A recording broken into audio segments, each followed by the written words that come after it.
Hello and welcome to the Jackcast, your Swansea City podcast. I'm your host, Steve Carroll. Joining me this week is Andy Godden. Afternoon, Andy. Thanks for coming on again. Hi, Steve. Right, we've got plenty to discuss. It feels like at the moment there's a lot to discuss with Swansea City, so we'll get straight to it. The Forest game first. A dramatic game, to say the least, wasn't it? Oh, brilliant, wasn't it? I must admit, after the first half and we 2-0 down at half time, I wasn't expecting the comeback. And I probably wasn't expecting the comeback at the 90th minute. But have to say, you know, they had some chances, fair play. But I think the fact we stuck at it, we created chances, and we scored a couple of belters, didn't we? In injury time. So been great performance. I can't remember the last time we came from 2-0 down to win. Certainly not against a team in the division above us. And there was a lot of quality in that Forest side. I think they mentioned about £100 million worth. I know it was a lot of their players who hadn't played in the league so much this season, but a hell of a lot of quality we were up against, and no, hell of a result. Yeah, it really was, wasn't it? I mean, if I'm honest, I did feel at half time we were a bit unlucky to be two down because we hadn't played badly. Our issues were really in both boxes where we hadn't done a lot of damage in theirs. And in our own, obviously, they'd managed to score twice. But I didn't think our overall play had been too bad. So I did have a little bit of sympathy for us at that point. I think the irony for me is actually that when we got the goal back with the header from the corner from Burgess, that the last 20, they created so many chances and didn't take any of them. I mean, Andy Fisher made one really good save, but other than that, they were all hit wide, weren't they? They just, they'd probably be kicking themselves, really, wouldn't they? Because they did just miss so many good opportunities to put the game to bed. Oh, I mean, if you're the new Forest manager, you'd be livid. Simple as that. But no real sympathy there, to be honest. But it's no, I mean, they that often happens, isn't it? You're 2-1 up, the other team's chasing you, and they, you hit them on the break, and they hit us several times on the break, and no, had some really decent chance. I think Hudson Odoi missed probably their best one, didn't he? But they had a couple of really good ones, and that's the danger, isn't it? If they don't take the chances, then it goes into injury time, things get a bit edgy, and then all we need is a bit of a moment of quality, and that's what came between us. Yeah, it was, to be fair. I mean, Vipotnik has come off the bench and, he's managed to find the net for us again. I mean, he's been on a brilliant run recently from a Cullen cross. And then, but the winner was crazy, really. I mean, Gareth Braith has hit a ridiculous shot from outside the box. It's hit the woodwork and you're thinking, well, where's it going to go? Drops nicely for Burgess. But, I mean, you're not really expecting, a shot like that and for it to go in. I mean, but it was some moment. I mean, the place did come alive, really. And it was just absolutely brilliant to see it go in. And yeah, obviously we're in the next round, and yeah, it's probably one of our best moments for a good while, isn't it? Well, the players jumped into the crowd jumped into the players. It was hell of a reaction, wasn't it? I mean, just to go back to that equalising goal, I think and Cullen, probably two of our most maligned players this season, both combined. It was a lovely pass, lovely run, cracking cross across the face of goal, which is something we just don't do enough of.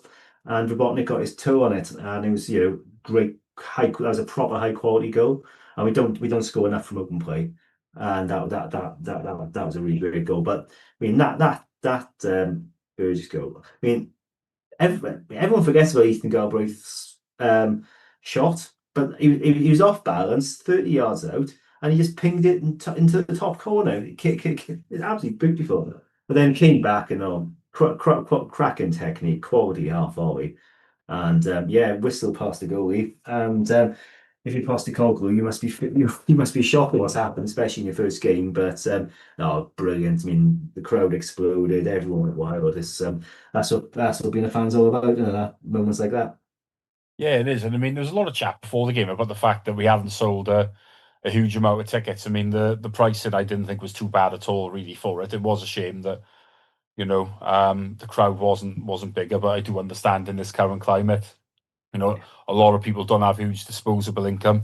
The weather was terrible, which means a walk up is always going to be poorer than it may have been if it was a nicer evening. And of course, when the game's on Sky, for example, there are just other ways to watch the game, then, aren't there? But I mean, I'm hoping that a game like that can hopefully bring a few more back into the crowd. And I mean, let's be honest about it. The draw is later on this evening for the next round. I mean, if we were to get one of the really big sides at home, I mean, Liverpool and Chelsea, we know are definitely in the hat. I mean, you'd be expecting then a full house, and you'd like to think that maybe it would lead to a few people becoming regular fans, really, and that would be great, wouldn't it? Because it does feel as if crowds have been on the slide for a good while, haven't they? They have been, and it's been entirely predictable they would be because I think you could see it coming for years and years. It's and a lot of people that don't go now are real old timers. I was speaking to somebody in Swansea Market actually a couple of weeks ago, had a season ticket for 50 years, doesn't go anymore, and he's not planning to go back. He might go to the odd game, but that's about it. I mean, my dad's actually in the same position. Is he used to go to games with his mate, and his mate died, and then you kind of just got out of the habit of it. It's yeah, I mean, a lot of former regular fans have stopped going, and they're not really being replaced. And I think there's all sorts of reasons for that. And yeah, I think the club's doing a lot of things right now. Not everything, but doing a lot of things right now, and hopefully this is a good start, and hopefully this sort of thing starts bringing people back in, but I don't think there's any quick fixes from that perspective. I think if we look at the cup game, yeah, I mean, get one of the big boys in, then it's going to be a sellout, no doubt whatsoever. If you don't, then it will be a similar crowd, maybe a bit bigger to the Forest game. Yeah, I mean, I know there's a lot of talk about the crowd, wasn't there? But as you say, it was a midweek game. It was an 8 o'clock midweek game at that. It was absolutely tipping it down. They knew fans aren't dumb. They know it's going to be Forest reserves against our sort of a shadow team from us, and it was on the telly. So it's never going to sell out. It's always going to be a smaller crowd in the league game. I mean, I was surprised how empty certain sections of the ground were, but I think people get too hung up on it. To be honest with you, I didn't think it was that bad, but I don't think it's going to change quickly. I think it's going to take months, if not years, before things get back to even where they were 2 or 3 years ago. But I think a lot of people who've been there for a long time have just got out of the habit. And once they have, it isn't going to change. And I think, everyone knows there are other ways of watching games now. If they're either on Sky or there are other ways. So I think there's extra competition there that hasn't been there in the past. And also, I mean, just look at how many 12:30 games we're having lately. I think it's become inconvenient often to go to games. And it was 12:30 in Birmingham, it was 12:30 this weekend for Millwall. It's just it's especially the way it's gone with all the games televised. I think the fans are being, not looked after. And I think something like that needs to change. Otherwise, this is what you're going to see. You're going to see smaller crowds in stadiums. We may get more money from the TV deals, but we're going to get less through the turnstiles, and that's going to balance out a little bit. So yeah, I mean, I'm looking forward to going on Saturday. I hope we see a bigger crowd than we have in the past. And because at the end of the day, I think at times we're playing some nice stuff. So I think, and there's been a lot of money chucked into the club this season. So I think from that perspective, I mean, if you're the owners, you're probably looking at the crowds and thinking, well, if the crowds aren't high, you know, are we able to chuck in as much money as we want? So it may change thinking there. Who knows? But no, fingers crossed it does, because I think there's a lot of good stuff going on at the moment.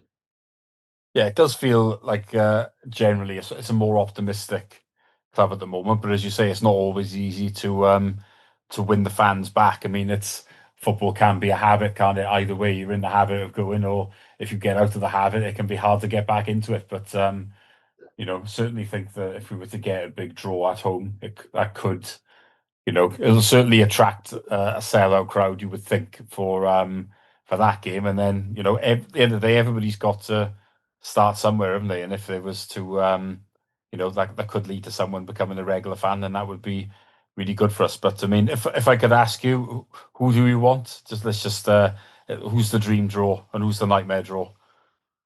Anyone at home and anyone but Cardiff, I just can't be asked for another derby of them. We've had too many of them, and especially if it's away, that'd be awful. You'd like somebody big, I suppose, or you. I just want a home one because we're in the last 16 now, aren't we? Get through the quarterfinals. Anything can happen. So we've won it once.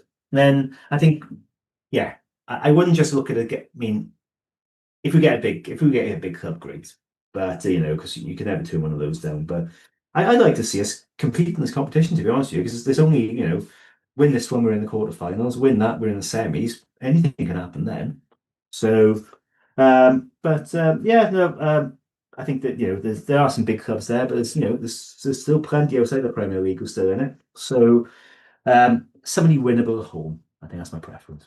Yeah, that's How about yourself? fair. I mean, I'm actually looking at it the other way. I've never been to Grimsby and I've never been to Wickham, so Oh, I have. away to one of them wouldn't be too bad from my point of view. And but I suppose the sensible thing would be to have one of those two at home. And I do agree with you. I think having Cardiff wouldn't be great. And I think at home wouldn't be too bad, but away would be. Yeah, I don't want that. I don't want to have to go up there in a midweek. Um, Spoken like a man that's never been to Cleethorpes. If you want to go to Grimsby, it's grim up there, mate. Honestly. yeah, I can imagine. Well, that's the thing. There's not a huge amount of grounds in the 92 I haven't been to, so you don't. Yeah, And now, because of obviously we've been successful the last 2 decades, it's harder to go to them and watch the Swans. So I'm yeah. thinking along those lines really a little bit. But look, we will see. By the time this goes out, I'm sure the draw will have been made, and we will see exactly what we've got. But moving on, we played Birmingham at the weekend. A frustrating one, I think, is to say the least. I was up there, went by train. Um, I just didn't think we played particularly well. That's what's frustrated me about it. Really, it was a quick turnaround from Wednesday. I think that's fair, and a few of the players obviously did play in both, particularly in the midfield part of the team. Galbraith and Franco were big players in both games, really. But I think the thing that frustrated me the most was I just felt as if we didn't really go for it. I feel like Birmingham, who hadn't scored for 4 weeks, and I know that included I think 3 league games, effectively four because they didn't score right until the end the other day, and there was a League Cup game I think with Port Vale in there as well that they didn't score in. I mean, we didn't ask enough questions of them. There obviously was the frustration of the offside goal, which wasn't offside, that would have made a difference without a doubt, but. I mean, for me, we should have gone up there with more of an attacking mentality. I'm not saying we should have gone hell for leather at it, but we should have had the thought of trying to ask questions against a team that have been struggling to score and been thinking this is a game we can win. But for me, our attitude was all about trying to make sure we got a point, and in the end, it backfired. Really, I mean, what do you think, Andy? I think if you look at the stats, 23 shots to eight, was it something like that in Birmingham's Yeah, favour? along those Um, lines. I think that tells a couple of stories. I think we don't create enough chances. I think that's been a common theme. I know we scored three against Forest, and those are great, but we just don't create enough. And I think the likes of Abotnik have really sort of covered for that because he's basically just taking every chance that's coming his way at the moment. Unlucky with the offside goal. I think it was a bit closer than that, but he looked just about on, I think, for me. But I think he's been scoring when he's had a chance. Ronald's been scoring when they have a chance. But you know, if they don't take every chance that's coming their way, we just don't score goals. We don't create enough. Midfield doesn't get up there as supporting the strikers, and that's been a theme all season. I think, yeah. I mean, Sheehan's a bit risk averse, isn't he? With his selection sometimes and his tactics, especially later in the game. Two goals in injury time conceded against Hull, a late one, as late as it gets, conceded against Birmingham. I think that there's lessons to be learned from that for sure. But I think I mean, you can't question the points per game at the end of the day. I think that's been exceptional since he's taken over the gig. But I think what we're seeing here maybe is a little bit of readjustment there, and maybe what's worked in the past isn't working at the moment. But I think I think tactics can be tweaked. I think the thing that concerns me is I think we're not getting bodies forward enough. We're not creating enough, and I think with the formation we got set up, without really an attacking midfielder, we kind of have somebody sitting like Galbraith or Stammenich, and then we have a couple up above in front of him. We don't really have somebody who's getting forward enough. And yeah, I'm not sure there's goals in that midfield. There doesn't seem to be an awful lot of creativity in that midfield, Galbraith aside. And when like the likes of Om and Inusa aren't really causing a threat at the moment, then yeah, I think there's some work to do there because I think, defensively we were quite solid, 94th minute before we conceded, but we're asking a lot of our defense at the moment because the midfield and the attack just going forward aren't stepping up for me.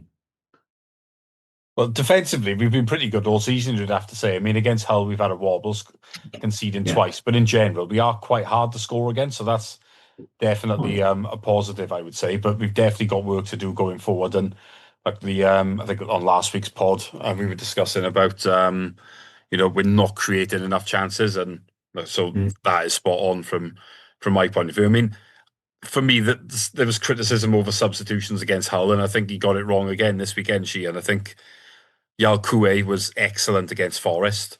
I sort of understood why he didn't start. I think for me, though, it would have been Franco that would have dropped out. But either way, for Yalkoué to come on in the 88th minute, for me, absolutely senseless. Don't really understand that. He really could have stretched the game because he has got a lot of legs. He's fast. That would have helped us, I think, a bit. And the other thing I don't get is why didn't Benson come on? I thought he showed some moments of quality against Forest. Look, it's a player that hasn't played a huge amount of football recently, but the best way for him to play himself back into form is going to be for him to have minutes. And the fact that even after Birmingham got the winner, he still didn't come on, and we turned to other players. I really just don't understand it at all. So I think Sheehan needs to learn some lessons with his subs because they were strange against Hull. They were strange again this weekend, and they have contributed, in my opinion, to two results that we shouldn't have had. We should have seen that game out against Hull, even though I don't think we were brilliant in the second half, if I'm honest. And again, with Birmingham, we got to that point. We should have had something from that. So it's disappointing, and I feel like the manager does have to shoulder some of the blame. Do you think that's fair? Oh, of course, it's a results game at the end of the day, isn't it? And if we drop in points in injury time and we're visibly not as strong as the opposition ending the game, then that's down to the manager at the end of the day, isn't it? So no, completely agree with you. In terms of the sort of the players you mentioned, there, I think Benson for me just doesn't look. He looks undercooked at the moment. He don't know what preseason he's had. Um, I think he looked like he hadn't played for a long time against Forest, but as you say, I mean, how are you going to improve your match fitness without playing matches? So there's one there. Yeah, I mean, subs as you go into injury time to me never makes sense. So bringing Yalkoué on then, um, you want to do that early if you want fresh legs. I think Franco for me just looks lost in the formation what we're trying to do because he's never going to be an attacking midfielder. Getting into the box, he did it a couple of times last season, but that's not his game. He's the legs, he's breaking things up and all that, but he's never going to be the defensive midfielder either. So I'm not sure what we're asking him to do, and I think he's being kind of lost in it all. So I think the formation isn't helping him. I think it's not helping several things. And it's probably not helping our creativity as well. I don't think it's helping certain players either. So I think it's all jumbled in. I think for me, what's more concern isn't so much the subs. It's I think we need to change the formation and structural. And if we don't do that, then I don't think much is going to change. I think we'll keep ticking along. I think we're not in trouble by any means. We're a solid mid-table outfit, but I think until we can get a bit more creativity into the team and maybe set up to get more players forward, I can't see us trouble in the top half the way it's going. But cause, especially if you think about the last couple of games, Birmingham had a lot more shots than us. I mean, Hull bossed the second half against us. It's there's a theme occurring there. So I think absolutely some work for Sheehan to address what is a bit of a slide. I think, but that's he wanted the top job, he's got it. Yeah, so what would you do then? What would you be thinking along the lines of? Were you saying about changing potential formations? Who would come into the team and who would slip out? I mean, I'm assuming Yeah. you're thinking Franco maybe on the bench. I think if you keep the formation, Franco's on the bench. I think you're probably looking at either Stamenic or Galbraith sitting, and then you got one of the likes of Yelkoué, or maybe Galbraith goes forward there, or Widdell. I just see more of Widdell. I think he's probably of the midfielders he's most likely to get forward. So I'd like to see that. But to be honest, I'd like to see a change of formation, maybe a change of the midfield setup. So I think you still have somebody sitting like Galbraith there, but I think you need a link player. And I think Franco or Yelkoué are a brilliant link player. And then you have sort of a typical number 10. And that logically that's the likes of Widdell, maybe a Som. Callan's probably suited to that as well. He's not suited to being an 8, but he could be a 10. So I think to get the best out of what our squad, I think we need to tweak the formation. But to be honest with you, I said that after the first game this season. I don't think this has been the case most of the season. We just haven't created enough. And I think it's the setup as much as anything is the reason for that. And it's not improved. If anything, we seem to be regressing a little bit with our creativity. So and getting the bodies forward. So I think, yeah, but yeah, as it stands, if he's not going to change formation, I don't see Franco. I don't think Franco should be in the team at the moment. He seems a bit lost. But yeah, but that's the whole point of having the squad, isn't it? We've got some serious quality in central midfield now, on paper at least. So if one of them doesn't suit it, or one of them isn't firing, that's when you bring others in. Well, yeah, absolutely. I mean, last year the idea of Franco not playing would have been Oh, considered as mad, wouldn't it? Whereas yeah. now there is actually competition for places, so it does show that the squad is in a better shape, doesn't it? It does, but then if you're one of the owners, is this bringing up a red flag for you? Because there was talk of Franco going in the summer for big money. If he's not in the team for us, he's not going for big money anytime soon, is he? Are we sort of damaging our own assets by the way we set up at the moment? Because the likes of Yalkoué is not our player ultimately. Benson's not our player. So if we're going to be taking out our assets and playing loanies, is that causing an issue down the road? I don't know, but I think, yeah, I mean, at the moment you've got a player who's in form, and the likes of the way the Botniks is our form striker, you play him. If Franco isn't our form midfielder, you don't. It's that simple. Yeah, definitely. I can't argue with that.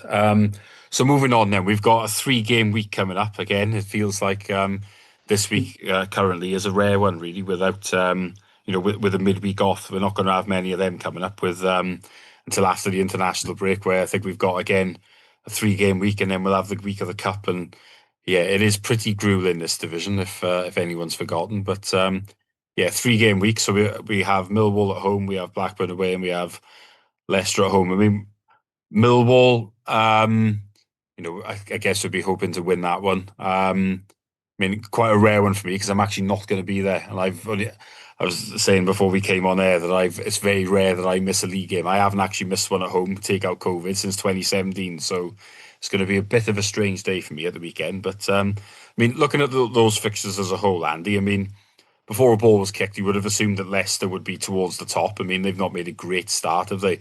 And I think you look at the other two opposition, they're probably not ones you'd fancy as such to be high up. So, what would you be thinking that we should target from these games? I mean, for me, we need to be looking at 2 wins. Doesn't really matter which ones they come in, but I mean, is that a realistic target, do you think? Oh, it's realistic for sure. I think if you look at the teams we're playing, I think two of them are real competitors, aren't they? Millwall and Blackburn. Leicester, you expect me, they are fourth at the moment, so they're ticking along, but they're not really hit the straps yet, I think. Yeah, and So I think the thing is, last time Leicester were in this division, they started like a train, didn't they? yeah, exactly, And exactly. they, So they I think, certainly have not done that this time. yeah, no, they are absolutely not. So I think they are three tough games in different ways. So yeah, I mean, I'll take 2 wins absolutely. I think so I mean, I think if we get 4 points, I think that's positive. If we get 6 points, we get positive. If we only get 1 or 2, then it's not. I think we at the end of the day, if we want to be competitive in this league, and we have any pretensions of trouble in top 6, we have to be winning games this week, 1, 2, 3, whatever it is. So because these are the teams we will have to be better than to get into the top 6. So, or at least competitive with to get into the top 6. So yeah, I mean, I think if you offer me two wins now, I'll snap your hand off. But I think we're going to find out where we are this week. I think because I think we're probably playing. I know we thought we had a tough start of the season, but then nobody expected Sheffield United to be as bad as they are.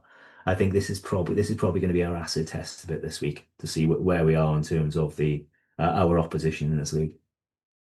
Yeah, I think similar to you, really. I mean, it turns out, I think our start actually hasn't been that bad, is it? I mean, I know Middlesbrough are top, aren't they? But I mean, they didn't look brilliant. I mean, our two wins have come against the bottom two. I mean, I don't think anybody would have expected Sheffield United to be down the bottom. I mean, Sheffield No. Wednesday, I think yes, because obviously they're having a lot of issues with the ownership. So that would be a game that if we didn't win, I think we'd be disappointed. But then Hull haven't been hugely fancied. I think they've been a bit more hit and miss.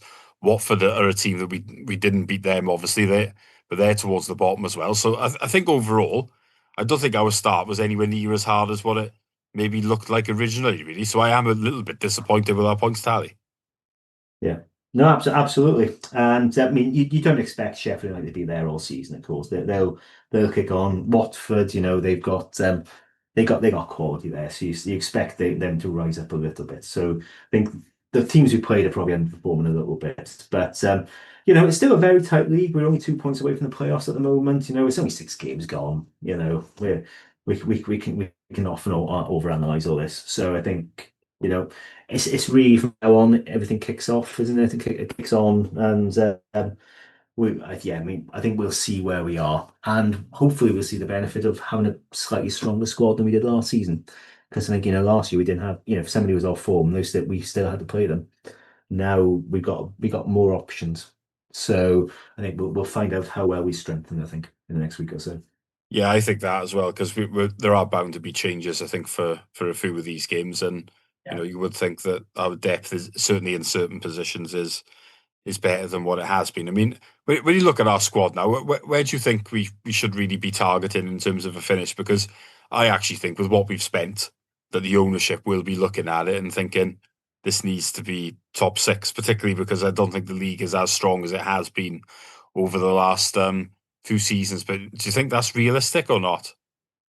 Um, I think if you'd asked me at the start of the season, I would have said no. I don't think it is, but I've been surprised how bad the likes of Southampton, Leicester, even Ipswich really. I think they're 17th as well, aren't they? Blimey. So the teams that have come down haven't really got going yet. The teams who have come up, they've Birmingham haven't been as strong as they thought they'd be. They hadn't scored for a few goals until we rode into town, games until we rode into town. Everyone knows about the carnival up in Wrexham, or circus rather, and I think Charlton are ticking along, but near us in the table, aren't they? So I think it's it's a really difficult season to lead the call this year. I think so. I think there's opportunities, and I know you said before the call. I think it could be somebody without parachute payments coming top two this year, and I think that's right because I think nobody's really hit the ground running yet. I think there's opportunities there, and obviously Middlesbrough have really got going at the start, but they didn't get any great shakes when we played them. So I think there's an opportunity there. Do I see us being top six? I don't know. I don't think we don't create enough. That's the problem. We don't create enough. We don't score enough. And unless that changes, I can't see us struggling top six. So, I mean, hopefully, we spent a lot of money on Ida. We spent a lot of money on Usa, Waddell, etc. So, there's been a lot of money spent this summer. So, if you're one of the owners, you probably are thinking, well, what am I getting for it? So, you probably are thinking, okay, well, yeah, let's get in the playoffs. But I don't see it at the moment. I hope I'm wrong. But 'cause I think we could be. It wouldn't surprise me if we got up in the top six. But I just think we're not there at the moment. And maybe in 1 or 2 months' time, where everyone's bedded in a bit, and we really get going, we might catch fire because there's quality there for sure. But at the moment, we haven't shown enough of it for me. I don't know what you think. Yeah, sort of similar, really. I think we're capable. I do think that there is a certain amount of depth there. There is a problem with creating chances, without a doubt, as we've already discussed, really, and that is that could hold us back. But we don't concede many, so you're always likelihood is we're going to stay in games, and if you only have to nick one goal, you would have a chance then of obviously. I mean, you look at the past, right, where under Paulo Sousa we finished seventh with 40 goals, which is a Yeah. staggering achievement, really. And obviously the John Hollins team of the year 2000 that won the league with only 51 goals. So, like, you're asking a lot when your numbers are that low, aren't you? You know, to to get into a good position, but at the same time, it probably does show you that it is achievable if you don't concede many goals, doesn't it? Oh, and I think we've got a good defensive centre half pairing. I think Burgess is. I think as a defender, he's far better than Darwin. He's not as good as him on the ball, but they're probably equal in terms of aerial threat in the opposition box. So I think I think our centre halves are very solid. I think, I mean, it's probably two sides of the same coin, isn't it? Part of the reason we look so solid defensively is also part of the reason we don't get enough bodies forward. So, and I think we saw this a bit under Luke Williams, didn't we? Where we were drawing a lot of games 0-0. And then once we started scoring goals, we also started conceding them. Maybe that's what Yeah. will happen with us as well. There'll be a bit of a you got to lose something to gain something. So I think that maybe that's where Sheehan's caught at the moment in a bit of a dilemma there. So no, I mean I think we got quality. I look at the squad though, and I don't think we've bought enough attacking options. Hopefully Benson can really sort of do some of the things we saw him do for Burnley. I think I think he's the one that scored a couple of free kicks against us, wasn't he? Down here, and he definitely looks a threat.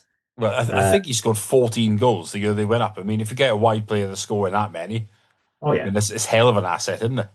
exactly. So I think yeah, if we can just get going in an attacking sense, and I think we've got a chance because as you say, the division's wide open. Yeah, I think that's the thing, isn't it? It does feel like it's quite an exciting division this year. Maybe not Yeah, the best in terms of overall quality, but it does feel as if there were that a lot of teams will be looking and going, this is a genuine chance here to get into the top six. So you do wonder then if it comes to January, will a few clubs decide to, try and strengthen and when often they maybe won't bother, but they might look yeah, at it this year as an opportunity. We might be similar. Let's be honest. We have done a lot of business. You really can't see us doing that much at all, I would say. But at the same time, it doesn't mean that we wouldn't do one or two deals either. So I think it is yeah. going to I be think interesting to see where this division is at as we head towards Christmas, and will it start to take shape, and will some of the sides that you've expected to be stronger, will they start to get their act together a bit? But it hasn't happened yet, has it? it hasn't. Put my accountant's hat on briefly. I think our scope to do much business in January, and actually probably next summer as well, is going to be limited by what we spent this year because that's kind of how the rules work. We will have to the because the way it works with PSR is that we might have spent like 10, 12 million, whatever it is in this window, but it'll be amortized over the life of the contracts. So between that and the wages and we will have incurred, especially some of the rumours around the likes of Ida and Stamnich, then you know we probably don't have much of a window to move in unless we sell somebody on. But that'll be interesting to see what happens there. But no, I think January is never a good time to do business, and I think yeah, I mean, I wouldn't expect us to be doing much in January, and if as fans we're expecting it, I think we might be disappointed. But yeah, I think yeah, we'll see what happens because I think yeah, because if one thing we know about the championship is that owners will gamble. And if there's some teams up there in the top around the top six who weren't expecting to be there, and their owners have got a few quid in their pockets, they are prone to gamble. Ours haven't been historically, the likes of Levin and Kaplan weren't, but this new lot seem to have looser purse strings. So maybe we will see something. Who knows? Yeah, I guess time will tell, won't it? But yeah, we'll wrap it up there for this week. Big thanks to Andy for joining us. I think it's unlikely we're going to do a podcast next week purely because we've got the 3 game week again. But I think we'll do one the week after, which again is into another international break where Wales have 2 big games, one against England and one against Belgium. So there'll be that, and then 3 games to review, and then a look ahead to I think Southampton is the game after it, and yeah, we might have an exciting cup draw to discuss as well. But big thanks again to Andy for joining me, and bye for now.